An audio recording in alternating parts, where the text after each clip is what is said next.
Film की शुरुआत में हम देखते हैं कि एक गांव में शादी हो रही है जहां पर आज अमर सिंह चमकीला और उसकी पत्नी अमरजोत परफॉर्म करने वाले थे। ये दोनों जैसे ही यहाँ पर आते हैं कोई अमरजोत के माथे पर गोली मार देता है और इसके बाद चमकीले को भी मार दिया जाता है। ये समय था 8 मार्च 1988 का। गोली की आवाज सबको सुनाई दी थी मगर किसी ने नहीं देखा कि गोली चलाई किसने थी। इसके बाद उन दोनों की डेड बॉडी को उठाकर चमकीला के दोस्त घर ले आते हैं। क्योंकि चमकीला एक बड़ा स्टार था इसलिए उसकी मौत पर बहुत से लोग रो रहे हैं। फिर हम चमकीला के जिगरी दोस्त टिक्की को देखते हैं जो कि नशे में कह रहा था कि चमकीला तो चला गया मगर उसे सुपरस्टार मैंने ही बनाया था, वरना आज भी फैक्ट्री में जुराबे ही बना रहा होता। इसके बाद कहानी पास्ट में जाती है जहां एक दिन चमकीला टिक्की के पास आता है और कहता है कि मुझे गीत गाने हैं, मैं जुराबे बना बना के थक चुका हूँ, इसलिए आप मुझे जिंदा से मिलवा दो क्योंकि आपकी तो उससे जान पहचान है ना। चमकीले की आंखों में जुनून देखकर टिक्की उसे जिंदा से मिलवा देता है जो कि उस टाइम का काफी फेमस सिंगर था। यहाँ चमकीला उसे अपना लिखा हुआ गाना सुनाता है जो कि जिंदा को काफी पसंद आता है। इसके बाद ही जिंदा चमकीले को अपने साथ रख लेता है और फिर चमकीला जिंदा को गाने लिख लिख कर देता था और उन्हीं गानों को वो अखाड़ों में जाकर गाता था। इससे जिंदा का नाम और बढ़ता चला गया और सभी लोग उसके कायल हो गए। फिर समय आता है 1978 का जब एक अखाड़े में काफी सारी पब्लिक इकट्ठा थी पर अभी तक जिंदा शो करने नहीं पहुंचा था। सभी उसका इंतजार कर रहे थे। जब समय ज्यादा बीत जाता है तो लोग भड़कने लगते हैं। वो कहते हैं जिंदा कहाँ है। तब टिक्की उन्हें शांत कराने के लिए कहता है जिंदा के आने तक क्यों ना हम चमकीले से गाना गवा लें। जिसके बाद ये लोग चमकीले को स्टेज पर भेज देते हैं। कहते हैं तू जा जिंदा के आने तक स्टेज संभाल ले। अब चमकीला गाना शुरू करता है और उसके गाने से पहली बार में सब उसके फैन बन जाते हैं क्योंकि चमकीले के गाने का अंदाज सबसे अनोखा था। थोड़ी देर बाद वहाँ जिंदा भी पहुंच जाता है और जैसे ही वो गाना गाने वाला होता है ऑडियंस कहती है अब हमें चमकीले का ही गाना सुनना है, जिसे देखकर जिंदा हैरान रह जाता है लेकिन वो ऑडियंस के सामने कुछ नहीं कहता और चमकीले को गाने देता है। अब अगले दिन चमकीला जब जिंदा के ऑफिस आता है तो वहाँ जिंदा की साथी कहती है वो तो शो करने के लिए कनाडा गया है, वो भी एक नए सिंगर के साथ। इसके बाद सोनिया का बॉस कहता है अब से चमकीला और सोनिया की जोड़ी बनेगी और तुम दोनों ही जाओगे अखाड़े में शो करने। इसके बाद ये दोनों मिलकर कई सारे शो करते हैं और इन दोनों की जोड़ी को बहुत पसंद किया जाता है। यहाँ चमकीला एक से बढ़कर एक हिट गाने बनाए जा रहा था जो लोगों में आग की तरह फैल रहे थे, पर दिक्कत ये थी कि सारे गाने काफी अश्लील थे। फिर कहानी प्रेजेंट में दिखाई जाती है जहाँ चमकीला और अमरजोत की बॉडी घर में रखी थी। फिर वहाँ डीएसपी आता है और वो चमकीले की बेइज्जती करता है कि ये कितने गंदे गाने गाता था, कितना गंदा इंसान रहा होगा ये। इसके बाद चमकीला के साथी डीएसपी को आगे की कहानी सुनाना शुरू करते हैं जहां अब चमकीले के रिकॉर्ड्स काफी तेजी से हिट हो रहे थे, इसलिए टिक्की चमकीला का मैनेजर बन जाता है और फिर सोनिया के बॉस के पास आता है। वो उसे कहता है आप हमें बहुत कम पैसे दे रहे हो इसलिए हमारी पेमेंट बढ़ा दो। इसी बात पर बॉस की चमकीला और टिक्की से बहस हो जाती है जहां बॉस उसकी काफी बेइज्जती भी करता है और फिर चमकीला सोनिया से अपनी जोड़ी तोड़कर चला जाता है और बाहर आकर वो टिक्की को बताता है कि मैं खुद अपने संगीत लिख लूंगा और मैं खुद ही परफॉर्म कर लूंगा क्योंकि मैं जानता हूँ पब्लिक को क्या सुनना पसंद है। इसके बाद चमकीला एक दूसरी लड़की के साथ अखाड़ा शुरू करता है और चमकीले के सारे शोज में पब्लिक भर भर कर आती है, लेकिन प्रॉब्लम ये थी कि चमकीले के साथ कोई भी लड़की ज्यादा दिन तक टिक नहीं पाती थी। उनका कहना था कि चमकीले के बोल काफी ज्यादा अश्लील हैं, मगर चमकीले के सारे गानों में लड़की का होना जरूरी था, इसलिए वो आए दिन नई लड़की को चांस देता रहता था, मगर इसी वजह से उसका बैंड अच्छे से तैयार नहीं हो पा रहा था। इसी बीच चमकीले ने अपना बदला लेने के लिए सोनिया के बॉस का ऑफिस भी खरीद लिया था और उसका सारा पुराना सामान बाहर फेंकवा दिया था। एक दिन चमकीले के ऑफिस में अमरजोत अपने पिता और भाई के साथ आती है जहां वो दोनों बताते हैं कि अमरजोत बहुत अच्छा गाना गाती है मगर उसके चार्जेस बहुत ज्यादा होंगे।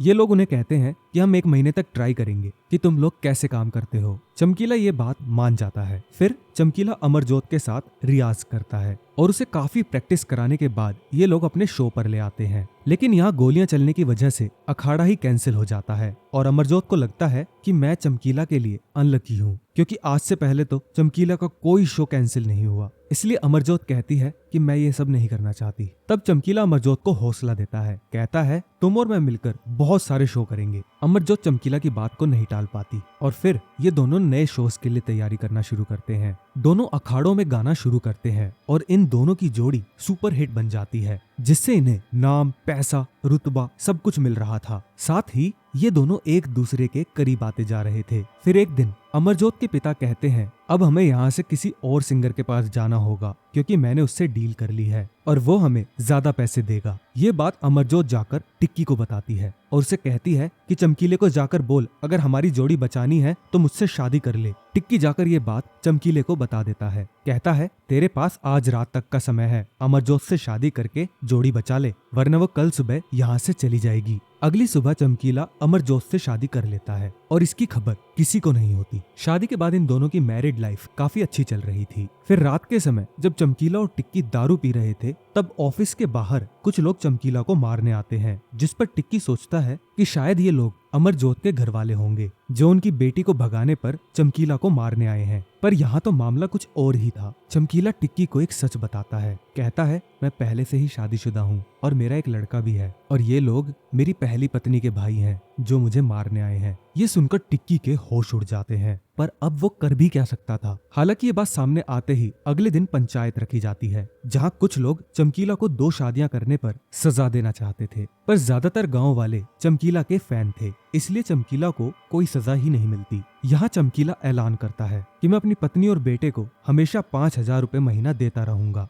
और दोस्तों, उस समय 5,000 रुपए बहुत ज्यादा थे। इसके बाद रात को चमकीला अपनी पहली पत्नी के पास जाता है और उसे कुछ पैसे देकर उससे माफी मांगता है। इसके बाद वो सीधा अमरजोत के पास जाता है जो कि चमकीला का सच छुपाने पर उससे नाराज थी। लेकिन चमकीला अमरजोत को किसी तरह से मना ही लेता है क्योंकि ये दोनों एक दूसरे से प्यार तो करते ही थे। अब समय बीतता जाता है और चमकीला और अमरजोत साथ में अखाड़े कर करके पूरे देश में अपना नाम बना चुके थे। फिर साल आता है 1984 का, जहां चमकीला इतना ज्यादा पॉपुलर हो चुका था कि लोग उसके गानों पर पागलों की तरह नाचा करते थे। यहाँ तक कि चमकीले को बड़े बड़े बैनर्स भी साइन कर रहे थे। फिर एक दिन चमकीला का इंटरव्यू लेने के लिए एक लड़की आती है जिसका जवाब चमकीला ठीक से नहीं देता और वो लड़की चिढ़कर चमकीले के ऊपर कई सारी एलिगेशंस लगा देती है। कहती है कि ये चमकीला गंदे अश्लील गाने गाकर समाज को बिगाड़ रहा है। ये सब देखकर चमकीले को भी बहुत ज्यादा गुस्सा आता है, मगर फिर भी वो कुछ नहीं करता। कुछ ही दिनों में चमकीले के एक बेटा होता है और फिर एक दिन चमकीले को धमकी भरे लेटर्स मिलते हैं जिसमें लिखा था कि अगर चमकीले ने अश्लील गाने गाने नहीं छोड़े तो हम उसे जान से मार देंगे। इससे चमकीले की हालत खराब हो जाती है और वो सोचता है कि मैं तो वही गाने गाता हूँ जो लोगों को पसंद आते हैं,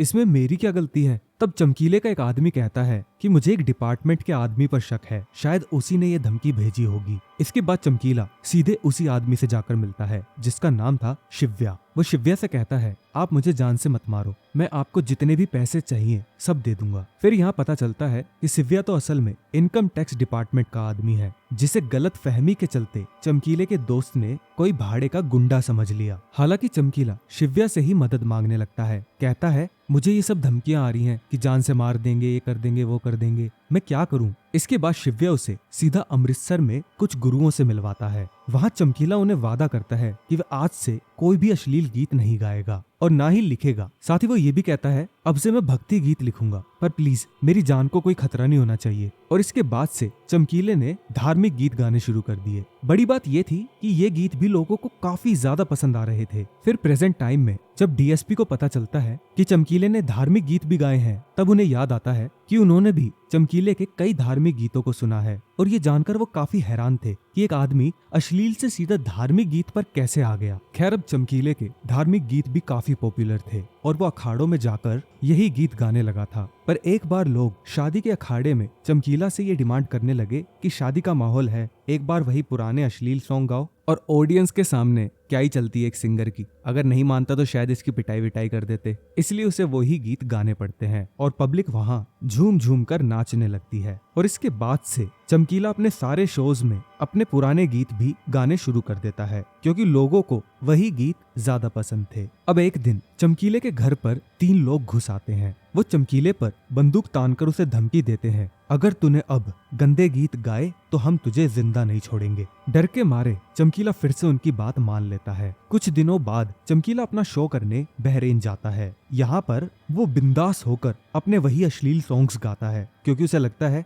यहाँ किस बात से डरना। और फिर चमकीले का अगला टूर लगता है कनाडा का। यहाँ चमकीला टिक्की की जगह एक नए बंदे को तबला बजाने के लिए ले जाता है क्योंकि टिक्की अपने काम पर ज्यादा ध्यान नहीं देता था और इसी वजह से टिक्की और चमकीले की दोस्ती टूट जाती है। कनाडा का शो करने के बाद वहाँ का इवेंट मैनेजर चमकीले के पास आकर कहता है कि यहाँ के हॉल में आपसे पहले अमिताभ बच्चन ने इवेंट किया था, जिसके लिए पूरा हॉल भर गया था और हमें 137 सीटें अलग से लगानी पड़ी थी, मगर आपने तो उनका भी रिकॉर्ड तोड़ दिया क्योंकि आपके शो में हमें 1000 एक्स्ट्रा सीट्स लगानी पड़ी। चमकीला ये सुनकर एकदम शॉक्ड रह जाता है। यहाँ उसे पता चलता है कि वो अमिताभ बच्चन जितना पॉपुलर हो चुका है, मगर अगले ही पल चमकीला उदास भी हो जाता है क्योंकि उसे डर था कि जिन लोगों से मैंने वादा किया था कि मैं अश्लील गाने नहीं गाऊंगा, जब उन्हें पता चलेगा कि मैं इतना पॉपुलर हो गया हूँ ऐसे गाने गा गा के, तो वो मेरा क्या करेंगे। मैं तो आज भी वही अश्लील गाने गा रहा हूँ। अब एक दिन कुछ लोग चमकीले को अपने पास मिलने के लिए बुलाते हैं और वो लोग